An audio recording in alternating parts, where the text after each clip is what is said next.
اور امر ربی سے علی بھی امر والا ہے. ایسا کوئی کام نہیں کرتے مولا علی کرم اللہ وجہ الکریم جو اللہ کے حکم سے ہٹ کے ہو، یعنی کہ ذاتی تکلیف بھی ہو تو اس کا بدلہ نہیں لیں گے، بدلہ اللہ پہ چھوڑ دیں گے. یہ ان کے ایمان کی دوستی کی سب سے بڑی دلیل ہے کہ علی اپنے رب سے کتنی امیدیں رکھتا ہے، کہ خود بھی وہ طاقت رکھتا ہے بدلنے کی، بدلہ لینے کی، سب طاقتیں رکھتا ہے. اس کے باوجود کہتا ہے نہیں اللہ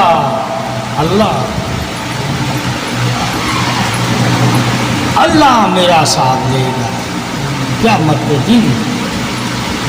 ٹھیک ہے، جس نے جو کیا ہے وہ دیکھ لے. تو اس لیے ایک جہاد میں جب سر قلم کرنے لگے یہودی کا، کافر کا، حضرت علی، تو آپ نے اس میں واضح کر دیا، ٹھیک ہے، تو اسے معاف کر دیا. اس نے پوچھا آپ تو مجھ پہ قادر تھے، میرا سر قلم کر سکتے تھے، پھر آپ نے کیوں چھوڑا؟ کہا مجھ میں ذاتی غصہ آ گیا، میں تو قتل کرتا ہوں صرف اللہ کے لیے، صرف اللہ کے لیے، میں نے اپنے لیے تمہیں چھوڑ دیا. جب ہمیں اپنا غصہ آ گیا، ٹھیک ہے، تو میں گھر گیا. آج لوگ اپنے غصے نکالتے ہیں. حضرت علی ثابت ہوا علی کی شان حق کیا ہے کہ غصے کے عالم میں بھی امر کو قائم رکھا. غصے کے عالم میں اللہ کے امر کو قائم رکھا. تو جب غصے کے عالم میں اللہ کے امر کو قائم رکھ رہے ہیں تو وہی امر قائم والے ہیں، یعنی سدا زندگی والے. ٹھیک ہے، اللہ نے ان کے امر روح کو، ان کے وجد نور کو، ان کے چہرے کو، ان کے جسم کو اپنی سلامتی کہا ہے، یعنی کہ سلام بھیجا. جب ہمارے پاک کی عظمت ولایت سے اور عظمت رسالت کے رتبے مقام سے واقف ہوں گے تو جن پہ اللہ سلام بھیجتا ہے ان کو کچھ مٹی کھا سکتی ہے؟ وہ مر سکتے ہیں؟ وہ تو سلام کی بات ہے. ارے کیا ہے، اللہ نے ایک زندگی چھین کے دوسری زندگی دے دی جو اس سے بھی بہتر زندگی. قرآن میں پھر کیا، پہلی زندگی سے زیادہ بہتر والی زندگی میں نے دے دی. وہ بہتر والی کون سی ہے؟ کہا جو نور سے سراپائی نور نظر آئے. مٹی کا لبادہ میں نے اتار کے نور کا لبادہ پہنا. ٹھیک ہے، اب جو لبادہ ہے مرنے کے بعد اس جسم کو نور کا لبادہ عطا کر دیا. یعنی کہ جو اللہ دنیا میں امر دکھا نہیں رہا تھا نور، وہ اللہ نے مرنے کے بعد امر کو ظاہر کر دیا، یعنی کہ نور. کون دیکھ رہے ہیں؟ کہا جو دنیا سے چلے گئے ان کو پتہ ہے نور کی اہمیت کیا ہے. ٹھیک ہے، اور جو دنیا میں ہے ان کو نہیں معلوم کہ نور کی اہمیت کیا ہے، مگر جو ایمان لائے ہیں، ٹھیک ہے، ان کو لازمی نور کی طرف جانا ہے، نور کو اپنانا ہے اور نور والے کا ہو جانا ہے. اور نور والے کا ہونا ہی اللہ کا ہونا ہے کہ وہ اللہ کے ہو گئے، جو علی اور آل پاک ہیں. اللہ کی پناہ میں وہ آگے پناہ، وہ جن کے ہونے سے، جن کے قریب ہونے سے اللہ قریب ہو جائے، وہ دنیا سے پردہ کرنے کے بعد کیا مٹی ہو سکتے ہیں؟ ان کے زیادہ اللہ قریب. وہ تو اللہ کے قرب کی دنیا میں بھی دلیل ہے، اللہ کے قرب کی قبر میں بھی دلیل ہے، اور اللہ کے قرب کی حشر اور قیامت والے دن بھی دلیل ہے، اور اللہ کے قرب کی جنت میں بھی دلیل ہے۔ ان کی تو ہر زندگی قرب الہی کی دلیل ہے، یعنی کہ انسان جان لے کہ اللہ کے ساتھ وہ زندہ ہے قرب کی صورت میں۔ اللہ نے انہیں قرب دے کے زندگی عطا کی، قرب والے، ٹھیک ہے۔ یہ اصل مقام ہوتا ہے کہ انسان پہلے مقام سے واقف تو ہو کہ اگر حضرت علی کے چہرے کو اللہ تعالیٰ نے اور اس کے رسول نے فرما دیا واجب الکریم، ٹھیک ہے، تو نبی نے واضح کہا جس نے خدا کو نہیں دیکھنا اگر دیکھنا ہے تو حضرت علی کے چہرے کو دیکھ لے۔ علی کہے یا نہ کہے، محمد صلی اللہ علیہ وسلم نے کہا، ٹھیک ہے۔ دنیا میں کیا ہے؟ دنیا میں تمہیں خدا نظر نہیں آئے گا مگر ولی کے چہرے پہ خدا کا نور ہے، اگر تو اسے دیکھ لے گا تو وہ بھی خدا کے نور والا ہے، تمہیں خدا کو اللہ کو دیکھنے کے لیے تجھے نور چاہیے، ٹھیک ہے۔ نور کے بغیر اللہ نہیں، کہا نور کے بغیر علی کا چہرہ بھی نہیں، اس لیے کہا ولیوں کے بارے میں حدیث میں تو ان کا چہرہ دیکھنا عبادت ہے، ٹھیک ہے، ان کے چہروں پہ اللہ کا نور ہے، اس لیے کہا، ٹھیک ہے، کہ علی کا چہرہ اللہ کا چہرہ ہے، ٹھیک ہے۔ وہ چہرہ کون سا ہے؟ جس نور والا چہرہ، کون سا؟ نور والا، بس نور کا ذکر ہے، ٹھیک ہے، پوشیدہ رکھا تاکہ تمہیں آزمایا جائے۔ کچھ باتیں تمہیں اس لیے دی گئی ہیں تھوڑی تھوڑی تاکہ تم غور کرو، اور کچھ کہیں اللہ کے نبی نے واضح کر دیا تاکہ تمہیں اگر غور کرنے سے سمجھ نہیں آ رہی تم شک میں مبتلا ہو جاتے ہو، یا تمہیں بازوں کے ہیر پھیر کی وجہ سے ترجمے کی وجہ سے تجھے گھمایا جاتا ہے، تو کئی حدیثیں ایسی ہیں جہاں واضح فرما دیا جاتا ہے، ٹھیک ہے، کہ علی کے چہرے کو دیکھنا عبادت ہے، ٹھیک ہے۔ اور عبادت کس کی ہوتی ہے؟ اللہ کی۔ عبادت کس کی ہوتی ہے؟ اللہ کی۔ علی کو دیکھنا اللہ کی عبادت ہے، اب اس میں جو مرضی مفہوم بنا لو، وہ تمہارا اپنا انداز ہے کہ تم علی کو خدا بنا لیتے ہو یا علی کو دیکھنا اللہ کی عبادت سمجھتے ہو، یہ تمہارے اپنے وہم و خیال ہے، تمہارے اپنے بنائے ہوئے گمان ہے۔ بہت سے لوگ اپنے گمانوں کی وجہ سے کفر کر بیٹھتے ہیں، ایمان سے خارج ہو جاتے ہیں، تو ایسے لوگ بھی۔ اس لیے کہتے ہیں بغیر صحبت کے علم لینا زیادہ تر انسان کی اپنی قیاسرائیوں پہ چلا جاتا ہے، تو پھر وہ جیسا اس علم کے بارے میں گمان کرتا ہے، ٹھیک ہے نا، وہ ویسا ہی بیان کرنے لگ جاتا ہے، ٹھیک ہے، تو اس نے اپنے گمان سے زیادہ بیان بنایا، ٹھیک ہے۔ اس لیے نبی نے کہا جو لکھا ہے وہی بیان کرو، جو لکھا ہوگا وہ جب بیان کرو گے تو کوئی تم پہ انگلی نہیں اٹھائے گا سوائے کافر کے، یہاں تک کہ منافق بھی انگلی نہیں اٹھائے گا، وہ کہے گا نہیں بھائی، جب ہم اپنی اس میں تھوڑی سی رائے دیتے ہیں، بیان وہ حقیقت والا کر رہا ہے، رائے میں آ کے وہ جو ہے نا ہمیں اپنی طرف کھینچ رہا ہے، باقی سب کو کہتا ہے وہ صحیح نہیں بتا رہا، میں صحیح بتا رہا ہوں، ٹھیک ہے۔ انہوں نے لوگوں کو گمراہ کر دیا، میں گمراہ نہیں کر رہا، جو ہے وہ بتا رہا ہوں، ٹھیک ہے۔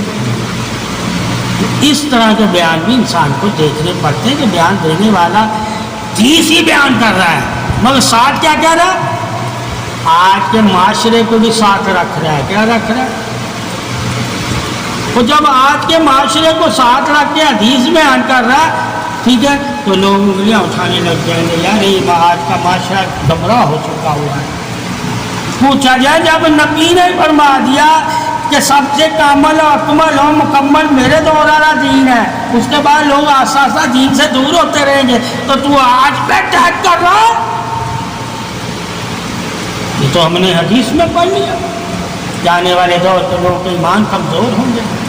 کتنے کمزور ہوں گے بتا دیا، گھاس اور تنکے کی طرح، جس طرح پانی پہ گھاس اور تنکا بہہ رہا ہوتا ہے، اس طرح کے ایمان ہے کہ تھوڑا سا بھی پانی طاقتور ہوگا تو ان کو بہا لے۔ اب جس کے پاس علم تھوڑا سا بھی طاقتور ہوتا ہے وہ ان کو اپنی طرف بہا لیتا ہے۔ اب علم والے کتنے طاقتور ہیں، اسی حساب سے وہ لوگوں کو اپنی طرف بہا لیتے ہیں۔ طاقت کا وہ علم لینے والے کے اوپر وہ کس علم سے کس طرح لوگوں کو بہا رہا ہے، کس طرح لوگوں کو دور کر رہا ہے، کس طرح قریب کر رہا ہے۔ ٹھیک ہے، تو علم بھی ایک سمندر ہے نا پانی، ٹھیک ہے، یہ فرق ہے۔ اس لیے علم سے کوئی نہیں ہے، علم سے کچھ بھی کر سکتے ہو تم، مگر عمل سے اللہ سب کچھ کرتا ہے، اس میں تمہارا اختیار نہیں ہے، مگر علم میں تمہارا اختیار ہے۔ علم میں تمہارا اختیار ہے کہ تم بدل کے لوگوں کو دے سکتے۔ جس چیز میں تمہیں پتا چل گیا کہ اختیار ہے، اس چیز میں تمہیں زیادہ ڈرنا ہے کہ یار کسی کی بات اگر وہ گما کے کر رہا ہے تو اس کے پاس اختیار ہے، مگر اللہ نے ایسے اختیار والوں کے بارے میں ہمیں بتا دیا کہ جو میری آیتیں سنا کر اپنے مطلب نکالتے ہیں، ٹھیک ہے، اور اپنے لیے لوگوں میں عزت کے لیے وہ آیتیں بیان کرتے ہیں، قیامت والے دن وہ جہنمی ہوتے ہیں، ٹھیک ہے، اور دوسروں کو نظروں سے گراتے ہیں۔ تو بہت سے لوگ اس دور کے ایسے ہیں کہ قرآن حدیث اس لیے سنا رہے ہوتے ہیں تاکہ دوسرا فرقہ گروہ یا دوسرے عقیدت کے لوگ وہ سن کے ہماری طرف آ جائیں اور ہمارا حلقہ بڑا ہو جائے اور لوگ اسے گمراہ کہنے لگ جائیں۔ تو انہوں نے قرآن سے لوگوں کو گمراہی سے نکالنا تھا، انہوں نے بھی اپنا ایک گروہ بنا لیا، انہوں نے بھی اپنا ایک گروہ، ٹھیک ہے، وہ جن کے عقیدے صحیح نہیں ہے، جن کے علم صحیح نہیں ہے، جن کی محبت صحیح نہیں ہے، جن کا درس صحیح نہیں ہے، جن کا ٹھیک ہے ادب صحیح نہیں ہے، ان کو سکھاؤ، ان میں نفرت نہ پھیلاؤ کہ فلاں صحیح نہیں ہے، ٹھیک ہے، تجھے پتہ چل گیا فلاں صحیح نہیں ہے تو اللہ اور رسول کی باتیں انہیں سنا، ٹھیک ہے، مگر فلاں کے بارے میں انہیں اکسانا، اکسانے سے نفرت پیدا ہوگی، سمجھانے سے ختم، ٹھیک ہے۔ تو بہت سے لوگ علم سے ایک دوسرے سے کے گروہ سے لوگوں کو اکساتے ہیں اور اپنے گروہ کی طرف بلاتے ہیں، اپنی عقیدت، اپنی رائے اور اپنی نشست اور اپنے علم پر وہ کہتے ہیں ثابت قدم ہو جاؤ اور سبقت پا لو، اور دوسرے کو علم کو ضعیف کرنے لگ جاؤ۔ ایسے لوگ بھی ریاکار ہیں، ایسے لوگ بھی، یہ بھی انسان کو علم ہونا چاہیے کہ ریاکاری کی ایک قسم نہیں ہے، علم میں بھی ریاکاری ہے، عبادت میں بھی ریاکاری ہے، سخاوت میں بھی ریاکاری ہے، سجاوٹ میں بھی ریاکاری ہے، ٹھیک ہے، اگر اسے صرف اپنی ذات تک رکھو کہ بھئی میں ہی سچا ہوں، کوئی دوسرا کوئی سچا نہیں، ٹھیک ہے، ہر انسان کے اندر سچ ہے، تو جتنا کسی کے اندر سچ ہے اتنا تو سچ بتا، پھر تو واقعی عالم دین حقیقت میں حق کی گواہی والا ہے کہ کم سے کم ایک انسان کو اللہ تعالیٰ اور اس کے رسول نے اتنا علم دیا کہ ایک مکھی کا اگر پر ہے تو اس میں شفا ہے تو بتا دیا، دوسری مکھی کے پر میں اگر بیماری ہے تو بتا دیا، اگر کوئی عالم دین کوئی صوفی اگر آدھی بیماری ہے آدھی شفا ہے تو وہی بتا، یہی بتانا حق تھا، کہ آدھے لوگوں کے لیے یہ ہدایت بن گیا تھا، آدھے لوگوں کے لیے اس نے گمراہی کر دی۔ بہت سے لوگ اس کی صحبت میں بیٹھ کے گمراہ ہوئے اور بہت سے لوگ اس کی صحبت میں بیٹھ کے رائے راست پہ بھی آ گئے۔ دونوں بیان کرنا ہی تیرے لیے لازم ہے۔ اس لیے قرآن میں بھی لکھ دیا گیا ہے کہ بہت سے قرآن کی وجہ سے جہنم میں چلے جائیں گے اور بہت سے قرآن کی وجہ سے جہنم میں چلے گئے، تو بہت سے اولیاء کی وجہ سے بھی جہنم میں چلے جائیں گے اور بہت سے اولیاء کی وجہ سے جنت میں چلے جائیں گے، ہمیں کوئی شک نہیں اس میں۔ بہت سے درگوں کے ایسے لوگ ہیں جو گمراہ ہو جاتے ہیں اور بہت سے ایسے لوگ ہیں جو گمراہی سے توبہ کر کے اللہ کے دوست بن جاتے ہیں۔ تجھے تو نظر رکھنی ہے، دونوں پہ رکھ، دونوں پہ رکھ کہ یہاں ناچ گانا بھی ہو رہا ہے، یہاں نفلی عبادت بھی ہو رہی ہے، ٹھیک ہے؟ ہمیں دونوں بیان کر، یہ انسان کے اوپر ہے۔ اللہ نے جب قرآن میں ہمیں بتا دیا کہ ہم نے تمہیں دونوں رستے بتا دیے، اچھے انعام والوں والا بھی اور عذاب والوں والا۔ اب بہت سے لوگ ہیں اللہ اور رسول کے دوستوں کی درگاہ پہ جا کے انعام والوں کے رستے پہ چلتے ہیں اور بہت سے لوگ ایسے ہیں ان کی درگاہ پہ جا کے عذاب والوں کے رستہ اختیار کر لیتے ہیں۔ یہ ان کو پوچھو گی، تجھے دونوں کے بارے میں بیان کرنا۔ علم اللہ نے تجھے اس لیے دیا کہ سیدھے بازو کی عظمت بھی بتا اور الٹے بازو کی عظمت بھی بتا، کہ سیدھے بازو میں نامہ اعمال کون سا ہوگا، وہ بھی تیرا بازو ہے اور الٹا بازو بھی تیرا بازو ہے، یعنی کہ یہ جو جہنمی ہیں یہ بھی تیرے بھائی ہیں اور یہ جنتی ہیں یہ بھی تیرے بھائی ہیں، تیرے بھائی۔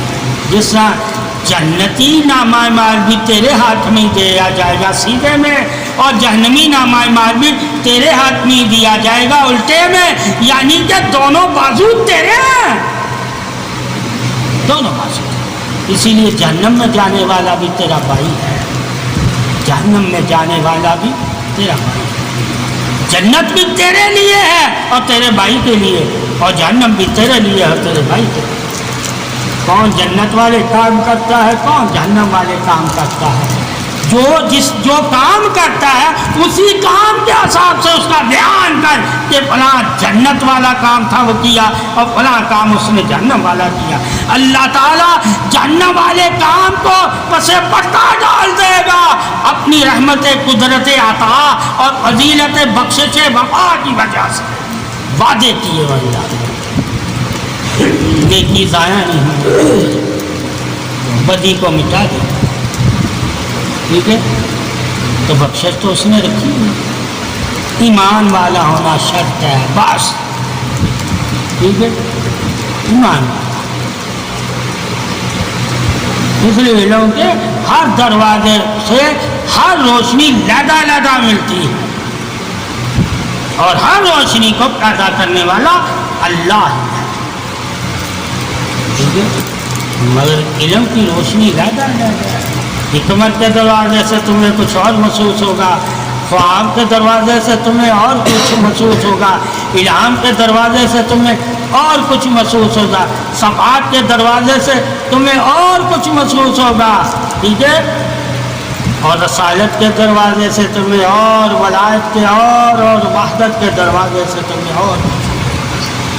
یہ سارے دروازے اللہ نے انسان مومن کے لیے رکھے ہیں کہ کسی بھی دروازے کے ذریعے تم مجھ سے مانگ تم مجھے ہی پائے گا۔ ہر دروازہ میں نے ہی بنایا ہے تیرے لیے تاکہ تو اس دروازے سے مانگنے آ جا، ٹھیک ہے؟ تو یہ ولایت کا دروازہ بھی اللہ کا ہے، رسالت کا دروازہ بھی اللہ ہے، علم کا دروازہ بھی اللہ کا ہے، شفا کا دروازہ بھی اللہ کا ہے، عطا کا دروازہ بھی اللہ کا ہے، بخشش اور نجات کا دروازہ بھی اللہ کا ہے۔ سارے دروازے تو اللہ کے ہیں، بندے کا کیا ہے؟ مانگنا۔ تم مانگ کسی بھی دروازے سے، اللہ دینے والا ہی تم پائے گا۔ اللہ کو ہمیشہ دینے والا ہی تو پائے گا، اور اللہ ہی دینے میں بے نیاز ہے۔ اس کی بے نیازی کی قریب کرو، بخشنے میں بھی، علم میں بھی، سخاوت میں بھی، عطا میں بھی، دعا میں بھی اس کی بے نیازی کی تعریف کرو، یعنی کہ اس کی بخشت کی کوئی حد نہیں ہے، اس کی عطا کی کوئی حد نہیں ہے، اور اس کی فضیلت بزرگی اور وحدت کی بھی کوئی حد نہیں ہے۔ اللہ تعالیٰ وہ ہے جو حدوں سے بھی بے نیاز ہے۔ باقی ہر چیز کی اللہ نے حد بندی کی ہوئی ہے۔ ہر کوئی ایک حد سے اگلے حد کے جانے کے لیے اسے اجازت چاہیے، اللہ کو کسی کی کوئی اجازت نہیں چاہیے۔ اس لیے جبریل بھی اجازت لیتے ہیں، نبی بھی اجازت لیتے ہیں، ہر کوئی اجازت لیتا ہے، مگر اللہ کو نہیں۔ اسلام اجازت ہوتی ہے، کیا ہوتی ہے؟ لازم نہیں ہے کہ تو عاجزی کر مجھے بلا، تو سلام بھی کر تو یہ بھی بلاوا ہوتا ہے، ٹھیک ہے، یہ بھی پیغام ہوتا ہے۔ اس لیے لوگ کہتے ہیں درود و سلام پڑھو تاکہ تمہیں محمد صلی اللہ علیہ وسلم اس کی برکت سے تمہیں عظمت رسالت قرب حق والا بنا دے، اس کی برکت سے۔ تو ہم نے درود و سلام کیوں پڑھنا شروع کر دیا؟ کس وجہ سے پڑھنا شروع کر دیا؟ کیا اس درود کی حکمتیں اور بادشاہیاں بے نیازیاں ہیں؟ کیا اس درود کی عطائیں اور شفائیں اور رضائیں ہیں؟ کیا اس درود کی عظمتیں، فضیلتیں اور برکتیں ہیں؟ یہ جب انسان کو علم ہوگا تو وہ ہر دروازے سے فضیلت حق صرف محمد صلی اللہ علیہ وسلم کو سمجھے گا کہ میں درود بھیج کے نبی سے ہی لے لوں۔ جب میں تحفہ دوں گا تو نبی مجھے بخشش کا تحفہ دے گا، ٹھیک ہے، نبی جو مجھے عطا کا تحفہ دے گا، نبی مجھے وفا کا تحفہ دے گا، نبی مجھے اطاعت کا تحفہ دے گا، نبی مجھے رضا والا تحفہ دے گا۔ تو تحفے لینا تمہارے لیے لازم ہے اور تحفہ دینا تمہارے لیے لازم ہے۔ اگر تم اللہ اور اس کے رسول کو اپنا دوست چاہتے ہو بنانا تو تحفے دیا کرو، ٹھیک ہے، تو دوستوں کے لیے تحفہ ہے، مومنوں کے لیے بھی تحفہ ہے، صالحین کے لیے بھی تحفہ ہے، صدیقین کے لیے بھی تحفہ ہے۔ درود سب کے لیے آپ صلی اللہ علیہ وسلم کی بارگاہ میں تحفہ کی صورت میں پیش کیا جاتا ہے، سب کو جو بھی پڑھے گا تحفے کی صورت میں ٹھیک ہے۔ اسی طرح اللہ کی بارگاہ میں فرض نماز یعنی کہ عبادت اللہ کہتا ہے میری بارگاہ میں بھی فرشتے سے سجا کے ایک تحفے کی طرح پیش کریں گے، ٹھیک ہے۔ تو یہ چیزیں اللہ تعالیٰ کے نبی نے ہر چیز کا علم دیا تاکہ لوگ اگر گندگی کو دیکھ رہے ہیں تو اچھائی کو بھی دیکھیں، اگر کہیں گندگی کی بات کرتے ہیں، برائی کی بات کرتے ہیں تو وہاں اچھائی کی بات کریں کہ ہم نے چاروں طرف دیکھا، ہر کونے پہ برائی تھی مگر ایک سمت ایسی تھی کہ وہاں نور ہی نور تھا، ہم نور کی طرف دیکھتے ہیں، باقی سمتیں ہم نے سب چھوڑ دیکھنا۔ تو جب برائی کو دیکھنا چھوڑ دو گے، نور کو دیکھنا شروع کر لو گے تو تم نور میں کھو جاؤ گے اور اللہ کی تعریف عظمت پارسائی کا حق ادا کرو گے، یعنی کہ اللہ کی ہی تعریف کرو گے، کسی بندے کی برائی کرو گے تو دیکھی نہیں تم کھو۔ اس لیے صوفیاء کرام وہ نور میں کھو جاتے تھے، ان کے پاس کوئی برا بھی ہوتا تھا وہ اللہ کی تعریف کرتے رہتے تو برائی انہیں نظر نہیں آئی، انہیں علم والوں کو نظر آئی تو ان کو نظر آنی چاہیے تھی، وہ جہاں نظر آئی وہاں بیان کیا، تو جہاں اچھائی نظر آئی تو وہاں اچھائی بھی بیان اسی طرح کریں، حتیٰ کہ اس سے 70 گنا زیادہ اچھائی کو بیان کریں، 70 گنا۔ اگر کہیں برائی نظر آتی ہے تو 1% بیان کریں اور وہاں اچھائی نظر آتی ہے تو اسے 70% بیان کریں۔ کہ اللہ تعالیٰ کی شان ہے کہ نیکی ذرے برابر بھی ہو تو تمہیں جنت لے جائے گی، اور برائی سمندر جہاز زمین آسمان کے پتوں کے برابر بھی ہو، ٹھیک ہے، برابر بھی ہو، تو میری رحمت اس پہ غالب آ جائے گی، میں بخش دوں گا۔ جب اللہ ہی وعدہ کرتا ہے میں بخش دوں گا، تو تم کون ہوتے ہو اس سے لوگوں کو اکسانے والے؟ یہ تو برائی اللہ کی طرف رحمت کا اشارہ ہے کہ اللہ کی رحمت بندے کے لیے اتنی بے چین ہوتی ہے، بے تاب ہوتی ہے، بے قرار ہوتی ہے، بندے میں بسنے کے لیے انتظار کرتی ہے کہ کب توبہ کرے اور میں اس کے سارے گناہ معاف کر دوں۔ اللہ کی محبت کا یہ عالم اور علم والے ہر کسی کو جہنمی بناتے ہیں، کیوں؟ انہوں نے عدل تو رکھا، محبت نہیں رکھی۔ اللہ نے عدل بھی رکھا، محبت بھی رکھی، اور پھر محبت کے ساتھ بخشش بھی رکھی، بخشش کے ساتھ انعامات بھی رکھے، اور انعامات کے ساتھ قرب بھی رکھا، اور قرب کے ساتھ اپنا نور بھی دے دیا، نور بھی رکھ دیا۔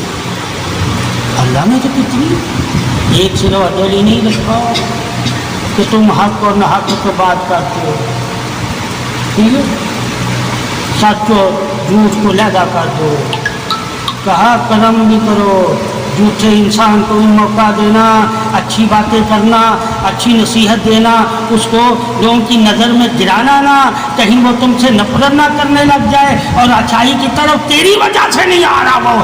اگر تو میرا پیغام دے رہا تھا تو میرا پیغام دینے والا تو رحمت للعالمین ہے، اسے رحمت کے بارے میں بھی بتانا تھا کہ تو کتنا بھی گندا ہے، استغفار کرے گا، اللہ اپنے نور سے تمہیں دھو کر اپنے دامن میں لے لے گا۔